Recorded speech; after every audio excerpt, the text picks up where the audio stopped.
Cameron Scott is a poetic superhero with special powers of imagination and creative expression. But even when his super suit's off, he's not what you'd call a regular guy. He's a fly fisherman with a lifetime of stories about fishing for trout and answers to big questions. He guides others now on the rivers of Colorado, and if his clients are in it for more than the catch, helps them solve pieces of the mystery that he's known for years is just an illusion. During the off season, he's a teacher here in Wallowa, the kind that makes kids forget that they can't write or are too grown up for stories. I know because I sat in on one of his classes, and it was crazy fun. And he's taught my two children and their classmates how to express themselves through iMovie for those times when they've lost their pencils. And if that isn't enough, as Shannon mentioned last night, on September 1st, he'll be assuming the role of Fishtrap's youth program manager. But you'll have to go to writerfish.com to check out all the amazing things that about Cam Scott that I don't have time to tell you in 3 minutes. Instead, I'd like to share with you something he said to me in a recent conversation that changed the way I think about writing. I asked him what he loves to do most, and he said, "Things that take a lifetime to never master." And only later in the conversation, when he was talking about poetry, did I fully realize what he meant. He said, "Poetry is alive to me," and that's when it hit me. You can't master something that's alive, growing and evolving with you. That would be like enslaving our own words. But we do that all of the time. I do. But if we can forget about conquering our art, about the end result of our efforts, about polished and pretty, we could finally create for the pure joy of creating. That's what Cameron Scott does. And that's a freeing thought for all of us out there who are inclined to obsess over a word. So whether you've had a conversation with Cam, listened to him speak, or read his poetry, you've probably noticed that his words are free. Probably freer than yours. You never know what they're going to do. Jump off the page and grab your heart, or jump out of his mouth and onto a tune. But suddenly you feel like you want to go where they're going, sing what they're singing. His words make you feel like you have permission to have fun, the green light to be yourself, and a thumbs up to bend the rules just a little bit. There's an old proverb that goes something like this: give a man to fish, and you feed him for a day. Teach a man to fish, to free his words, to detach from the outcome of his own inspiration, to sing silly songs when the impulse arrives, to use iMovie, and you feed his soul for a lifetime. Please help me in welcoming this accomplished, funny, talented, and humble fisherman, poet, teacher, superhero, Cameron Scott.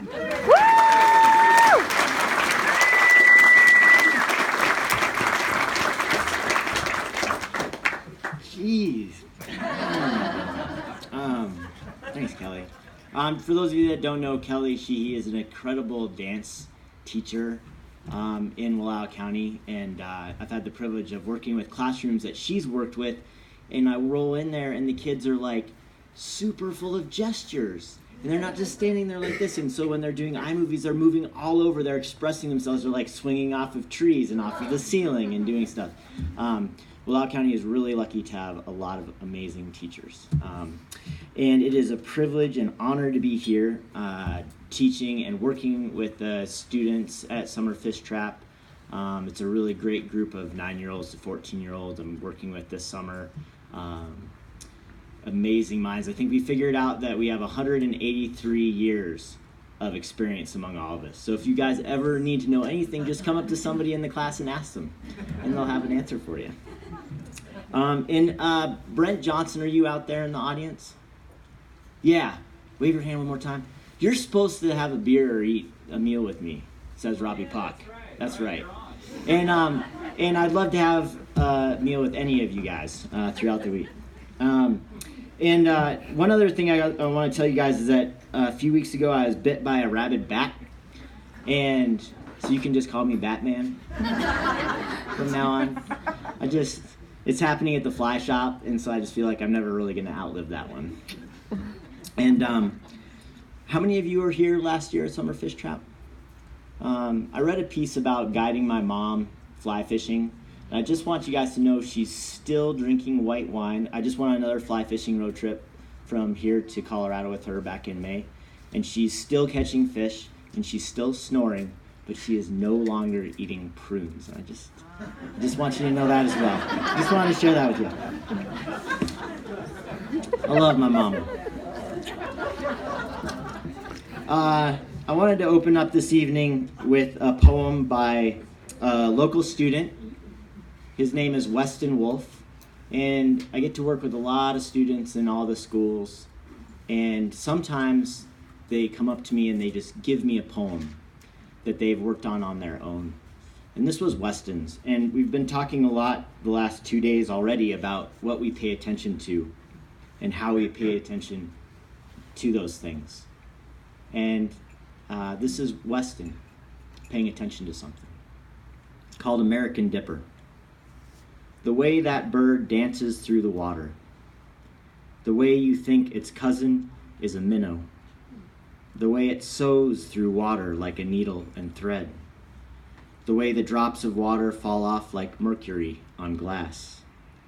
The way that bird glides through water, not air. The way that I think that American Dipper has a greater connection to life than we do.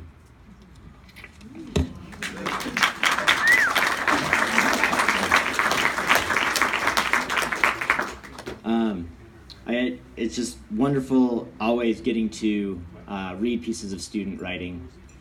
And he lives down in Lostine, so next time you see Weston, just tell him that I read a piece of his writing and that I owe him like $1 million or candy. He really likes candy.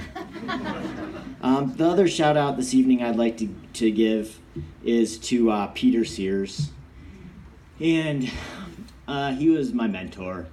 And for those, I'm a pretty fun person, but I guarantee you as a teacher I'm kind of a pain in the ass. And Peter really took me under his wing, and he was able to really push energy around. And I have a lot of energy sometimes, and he really helped me use that energy and use it in strange and wondrous ways. And so this is just in memory of Peter. I'm just going to read one of his poems. This is a poem that I read at my wedding. Katie Schultz actually read this poem at my wedding, for those of you who know Katie. This is called Glint, and also it's another poem like Weston. It's a certain way of paying attention to things. Glint. You see the chair out there in the field? I love it. And the two big stones? They are so smooth, they could have rolled in the ocean for years. This was once an ocean floor.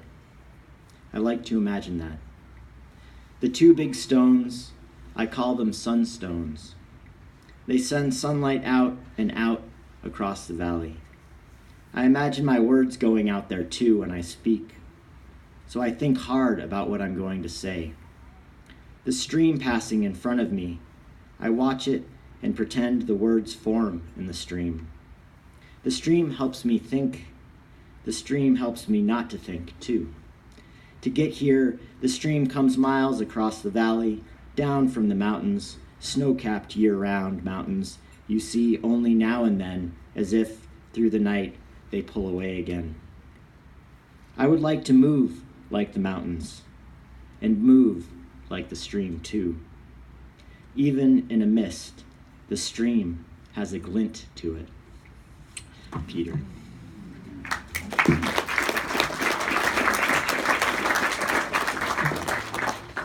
And I'm just going to torture you guys with 5 fly fishing poems tonight. Any of you fly fish out there in the audience? Okay. One of the things I love about being a writer is finding other writers, and the FlyFish Journal is a great publication to send your writing to. There are great photographs in it, and awesome stories. They do publish poetry. They actually pay poets for poetry. Just file that one away. And this is just the latest issue. I'm going to read you. It's called The 5 Laws of Fish. And again, for me, this is a way of seeing things. I'm not much for laws. I like breaking things, not the law. I don't like breaking the law. But I like turning the law on its head if I can, or being mischievous, maybe. But this is called The 5 Laws of Fish. And it's just a way of looking at fly fishing. And I'm just going to do a backwards countdown. 5th law of fish.